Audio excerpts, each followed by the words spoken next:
Hey guys, today we're filming my April wrap-up, reading wrap-up obviously, and we'll get right into it. So most of the books I read this month were for school and like all my classes ending. So the first book I have here is Antony and Cleopatra by Shakespeare.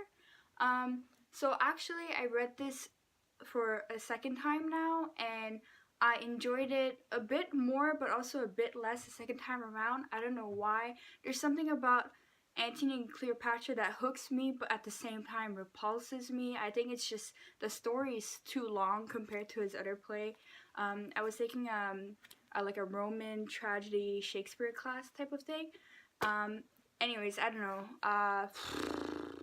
Antony and Cleopatra is a compelling play, but it's just too long, so I rated it 3 out of 5 stars again this year. So the next book I read was for French class, and it's Nadja by André Breton. It's a surrealist text. I fairly did not enjoy it, but I do have some one-liners that I really like. I won't be saying them because I think most of my viewers are English speaking, but let me know if you'd read some French and if you'd like to know some of the French books that I read. But yeah, 2 out of 5. It wasn't my thing. It was very like convoluted with meanings that had no meanings and whatnot. It's like a biography, but it's also like not. It was pretty confusing, very quick to read because there's a lot of images that are supposed to complement the text, but I'm not sure if like they hindered my experience of reading this text though, so that's why 2 out of 5 stars. So the next book I read again is a Shakespeare book, well, a play. It's Cymbeline.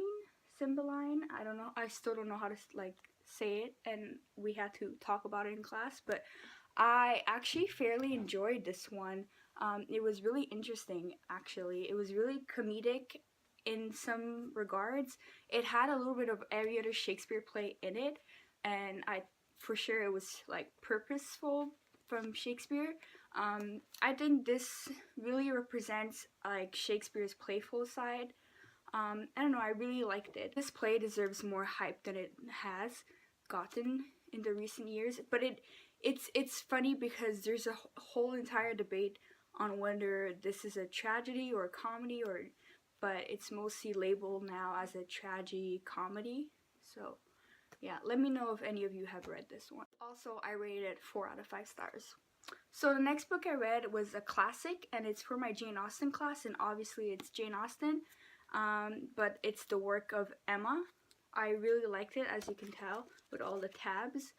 Emma is such a fun read. I don't know, like I like Pride and Prejudice and Northanger Abbey, but Emma took me by surprise. It was the first time I read it, and I really enjoy it. I love Emma. I love Mr. Knightley. I love all the cast and characters. Really interesting. Emma, I think, is one of my favorites. I don't even know if I think it does beat like the other two works that I read by her.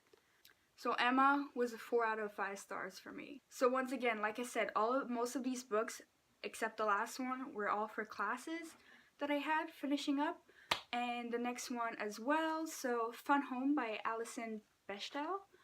This is actually a graphic novel memoir. Really good. I highly recommend it. I highly enjoyed it. It was for my queer writing class. Honestly, I have no other words to say. Like, you just should read it.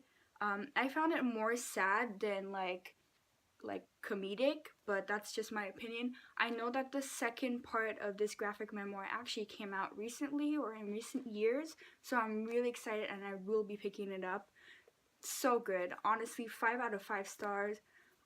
Very important for queer fiction, queer writing, queer works. And again, it's so personal to the author's story and her life, because her dad passed away, and her dad was like in the closet as well. So I don't know.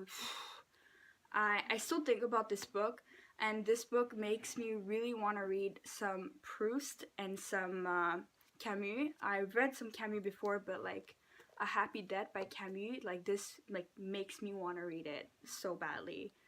Great book, honestly, great graphic memoir. One of the greatest I've ever read, for sure, hands down. 5 out of 5.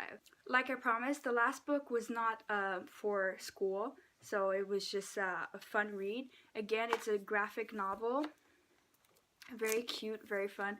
It's very existential. It's called Everyone's an Alien When You're an Alien Too by Jomni Sun. It took me by surprise. I thought it would be like not as good, but it was good. It wasn't great, but it was good. I liked the messages. I liked the themes that I talked about. I talked about everything from like love to friendship to acceptance to like creative work. So I really enjoyed this one. And I gave it 3 out of 5 stars, which is not bad considering I thought it would be like a 1 or 2. So this concludes my April reading wrap up.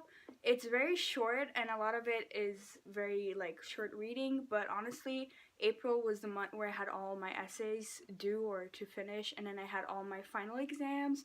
So all the actual like really big school books that I was supposed to read, I haven't finished reading, and I'll be reading in May, so look out for that. Let me know what you read in April. Please like, comment, and subscribe, and I'll see you on the next time. Keep reading.